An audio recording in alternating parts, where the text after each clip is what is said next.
गुरु ब्रह्मा गुरु विष्णु गुरुदेवो महेश्वराय गुरु साक्षात परम ब्रह्म तस्मै श्री गुरुवे नमः। हमारी हिंदू संस्कृति अत्यंत ही विलक्षण है और इसके सभी सिद्धांत भी पूर्णतः वैज्ञानिक और मानव मात्र की लौकिक तथा पारलौकिक उन्नति कराने वाले हैं। तो मनुष्य मात्र सुगमता से शीघ्रता से कल्याण कैसे हो, इसका गंभीर विचार हिंदू संस्कृति में किया गया है। ऐसा किसी और में नहीं मिलता। जन्म से लेकर मृत्यु पर्यंत मनुष्य जिन जिन वस्तुओं एवं व्यक्तियों के संपर्क में आता है, जो जो क्रियाएं करता है, उन सबको हमारे ऋषि मुनियों ने बड़े वैज्ञानिक ढंग से सुनियोजित, मर्यादित एवं सुसंस्कृत किया है। तो जो मनुष्य शास्त्र विधि को छोड़कर अपनी इच्छा से मनमाना आचरण करते हैं, वो ना तो सिद्धि को, ना सुख को, ना ही शांति को और ना ही परम गति को प्राप्त होता है। अतः मनुष्य के लिए कर्तव्य अकर्तव्य की व्यवस्था में शास्त्र ही प्रमाण है, ऐसा जानकर इस लोक में शास्त्र विधि से नियत कर्तव्य कर्म करने योग्य है। अर्थात शास्त्र विधि के अनुसार कर्तव्य कर्म हमें करने चाहिए।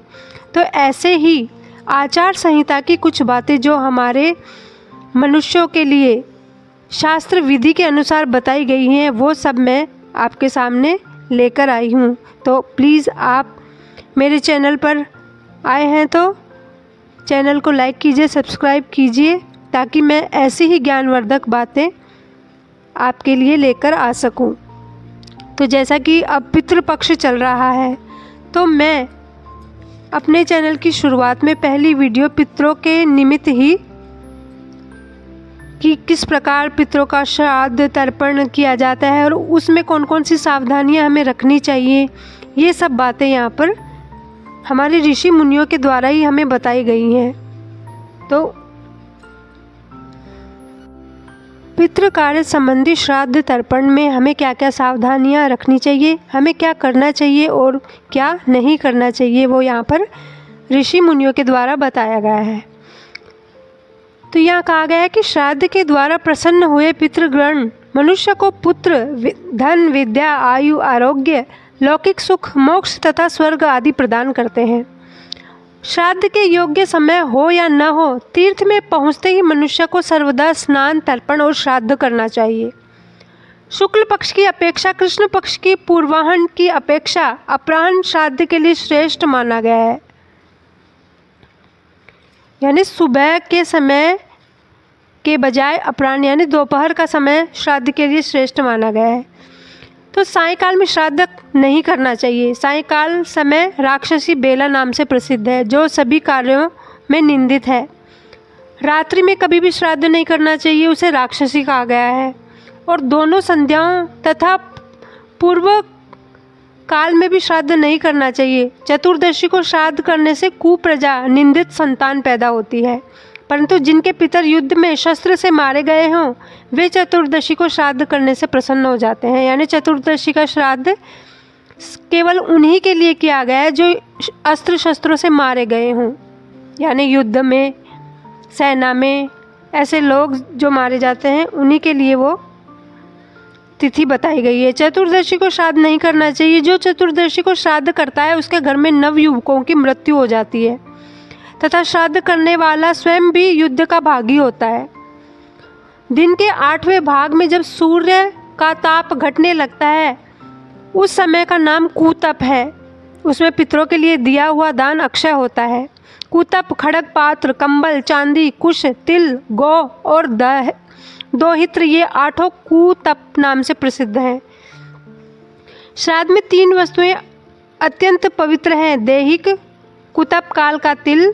श्राद्ध में 3 वस्तुएं अत्यंत प्रशंसनीय हैं। बाहर भीतर की शुद्धि, क्रोध न करना तथा जल्दबाजी न करना। श्राद्ध एकांत में गुप्त रूप से करना चाहिए। पिंडदान पर साधारण नीच मनुष्य की दृष्टि पड़ने पर वह पितरों तक नहीं पहुंचता। दूसरों की भूमि पर भी हमें श्राद्ध नहीं करना चाहिए। जंगल, पर्वत, पुण्यतीर्थ, देव मंदिर, ये दूसरे की भूमि में नहीं आते, क्योंकि इन पर किसी का स्वामित्व नहीं होता। तो ऐसी जगह हमें श्राद्ध कर्म करने चाहिए। मनुष्य देव कर्म में ब्राह्मण की परीक्षा ना करे। पर पितृ कार्य में तो प्रयत्नपूर्वक ब्राह्मण की परीक्षा करनी चाहिए। श्राद्ध में पितरों की तृप्ति ब्राह्मणों के द्वारा ही होती है, तो श्राद्ध के अवसर पर ब्राह्मण को निमंत्रित करना आवश्यक है। जो बिना ब्राह्मण के ही श्राद्ध करता है उसके घर पितर भोजन नहीं करते और शाप देकर वहाँ से लौट जाते हैं। ब्राह्मणहीन श्राद्ध करने से मनुष्य महापापी होता है। श्राद्ध का भोजन स्त्री को नहीं करने वाले 1000 ब्राह्मणों के सन्मुख एक भी योगी हो तो वह यजमान सहित उन सबका उद्धार कर देता है। और जिस श्राद्ध में 10 लाख बिना पड़े हुए ब्राह्मण भोजन करते हैं, वहाँ यदि वेदों का ज्ञाता एक ही ब्राह्मण भोजन करके संतुष्ट हो जाए तो उन 10 लाख ब्राह्मणों के बराबर फल प्रदान करता है। अत्यंत धनी होने पर भी श्राद्ध कर्म में अधिक विस्तार नहीं करना चाहिए। अपना भांजा तथा भाई बंधु यदि मूर्ख भी हो तो भी श्राद्ध में उनका त्याग नहीं करना चाहिए। श्राद्ध में निमंत्रित ब्राह्मणों के बैठ जाने पर भोजन के निमित्त उपस्थित हुए भिक्षुक या ब्रह्मचारी को भी उसके इच्छा अनुसार भोजन कराना चाहिए। जिससे श्राद्ध में अतिथि भोजन नहीं करता उसका श्राद्ध प्रशंसनीय नहीं होता। श्राद्ध काल में आए हुए अतिथि का अवश्य सत्कार करें। उस समय अतिथि सत्कार न करने से वह श्राद्ध कर्म के संपूर्ण फल को नष्ट कर देता है। जहाँ रजस्वला स्त्री, चांडाल, सुअर, कुत्ता श्राद्ध के अन्न पर दृष्टि डाल देते हैं, वह श्राद्ध व्यर्थ हो जाता है। वह अन्न प्रेत ही ग्रहण करते हैं। ब्रह्मा जी ने पशुओं की सृष्टि करते समय सबसे पहले गौओं को रचा है। अतः श्राद्ध में उन्हीं का दूध, दही और घी काम में लेना चाहिए। जिसमें बाल और कीड़े पड़ गए हों, जिसे कुत्तों ने देख लिया हो, जो बासी और दुर्गंध युक्त हो, ऐसी वस्तु श्राद्ध में उपयोग न करें। बैंगन और शराब का भी त्याग करें। जिस अन्न पर पहने हुए वस्त्र की हवा लग जाए वह भी श्राद्ध में वर्जित बताया गया है। श्राद्ध भूमि में सर्वत्र तिलों को बिखेरना चाहिए, क्योंकि तिलों के द्वारा असुरों से आक्रांत भूमि शुद्ध हो जाती है। जो श्राद्ध तिल से रहित होता है अथवा जो क्रोध पूर्वक किया जाता है, उसे हविष्यन को राक्षस व पिशाच लुप्त कर देते हैं। जिस श्राद्ध में तिल की मात्रा अधिक रहती है वह श्राद्ध अक्षय होता है। तिल पिशाचों से श्राद्ध की रक्षा करते हैं, कुछ राक्षसों से बचाते हैं। क्षत्रिय ब्राह्मण पंक्ति की रक्षा करते हैं और यतिगण श्राद्ध में भोजन कर लें तो वह अक्षय हो जाता है। पितरों के लिए चांदी के पात्र में श्रद्धापूर्वक जल मात्र भी दिया जाए तो वह अक्षय तृप्ति कारक होता है। जो अपनी तर्जनी अंगुली में चांदी की अंगूठी धारण करके पितरों को तर्पण करता है, उसका सब तर्पण लाख गुना अधिक फल देने वाला होता है। जो अज्ञानी मनुष्य अपने घर श्राद्ध करके फिर दूसरों के यहाँ भोजन करता है, वह पाप का भागी होता है और कर्ता को श्राद्ध का फल नहीं मिलता। इसलिए श्राद्ध के समय किसी और के घर में भोजन नहीं करना चाहिए, क्योंकि किसी और के घर में किया गया भोजन आपके 1 महीने के पुण्य को हर लेने वाला होता है। जो मनुष्य अग्नि, विष आदि के द्वारा आत्महत्या करता है, उसके निमित्त अशौच, श्राद्ध, तर्पण आदि करने का विधान नहीं है। यदि श्राद्ध तर्पण किया भी जाए तो वह उसे नहीं मिलता।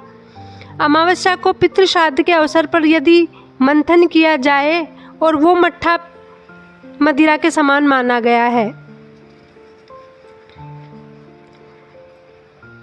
नाभि के बराबर जल में खड़ा होकर मन ही मन यह चिंतन करे कि मेरे पितर आए और यह जलांजलि ग्रहण करे। दोनों हाथों से संयुक्त करके जल से पूर्ण करें और अपने हृदय के ऊपर तक अंजलि उठाकर उसे पुनः जल में डाल दें।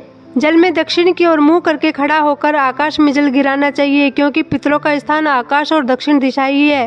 पूर्णिमा और चतुर्दशी श्राद्ध नहीं करना चाहिए, क्योंकि पूर्णिमा कृष्ण पक्ष में न होने से उसे महालय की प्राप्ति नहीं होती और चतुर्दशी में केवल शस्त्र से नष्ट हुआ छोड़कर श्राद्ध करने वाला घर में नवयुवकों की मृत्यु तथा श्राद्ध करता स्वयं युद्ध का भागी होता है। इन दोनों तिथियों का श्राद्ध द्वादशी या अमावस्या को करना चाहिए। इस प्रकार पितरों के निमित्त क्या करें क्या ना करें ये अध्याय पूर्ण हुआ। आपको ये जानकारी कैसी लगी? अगर आपको जानकारी अच्छी लगी तो कमेंट करके बताइए, ताकि मैं ऐसी ही जानकारियाँ आप तक पहुँचा सकूँ। प्लीज़ चैनल को लाइक, सब्सक्राइब और शेयर कीजिए।